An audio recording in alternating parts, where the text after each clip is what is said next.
प्रहार विभागीय मेळावा पुरस्कार वितरण सोहळ्यात सर्वांनी उपस्थित राहा। किल्ले धारूर।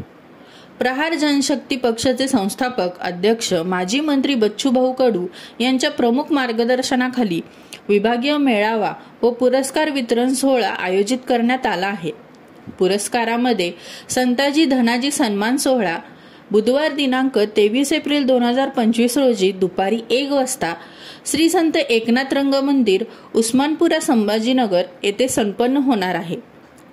विभागीय मेळावा व संताजी धनाजी पुरस्कार वितरण सोहळ्यास बीड जिल्ह्यातील प्रहारचे सर्व पदाधिकारी, कार्यकर्ते, शेतकरी, दिव्यांग, विधवा माता, कष्टकरी, गोरगरीब तसेच सर्वांनी या सोहळ्यास उपस्थित राहण्याचे आवाहन प्रहार जनशक्ती पक्षाचे बीड जिल्हा सरचिटणीस व किल्ले धारूरचे तालुका अध्यक्ष हनुमंत तोंडे यांनी केले आहे।